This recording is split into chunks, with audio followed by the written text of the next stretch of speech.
Madam, Nitesh Rane साहेबांचा प्रचार झंझावात कशा प्रकारे सुरू आहे, काय सांगाल?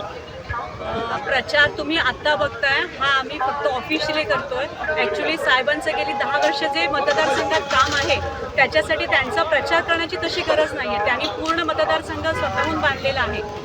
परंतु आता 20 तारीखला इलेक्शन येऊ घातलेलं आहे, मतदान आहे आणि त्यावेळी आम्हाला नितेशजी राणे यांना भरघोस मतांनी निवडून आणायचं आहे. म्हणून आम्ही सगळ्या बहिणी आता इथे तयारीला लागलेलो आहोत साहेबांच्या. कारण का लाडकी माझी बहीण योजना पूर्ण खेडोपाडी वाड्या वस्त्यांमध्ये पोहोचवण्यासाठी साहेबांनी खूप प्रयत्न केले आणि जवळजवळ 75,000 महिलांना आपल्या मतदारसंघात याचा लाभ करून दिलेला आहे.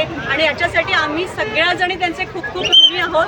आणि प्रचार म्हणाल तर महिला मोर्चा देवगड यांनी पूर्ण मतदारसंघ, आम्ही प्रत्येक मतदारसंघात महिलांच्या वेगवेगळ्या मीटिंग्स घेतल्या, त्यांना सांगितलं, त्यांना ऑलरेडी माहिती होतं साहेबांची विकास कामं, परंतु अजूनही आम्ही जवळ जाऊन अजून त्यांना व्यवस्थित प्रकारे त्यांना समजावून सगळी कामं सांगितलेली आहेत.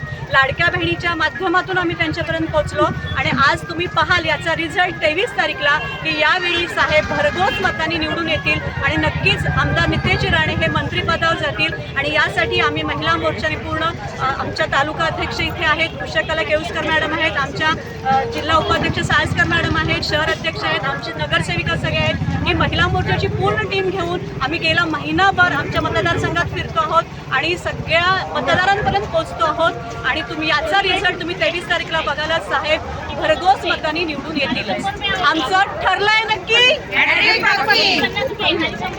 आमचं ठरलंय नक्की, आमचं ठरलंय नक्की, आमचं ठरलंय नक्की. आमचे दिवसभरातले सर्व अपडेट्स, ताज्या घडामोडी आणि थेट लाईव्ह पाहण्यासाठी सबस्क्राईब करा, लाईक करा कोकणचं नंबर 1 महा चॅनल कोकण 7 लाईव्हचं YouTube चॅनल.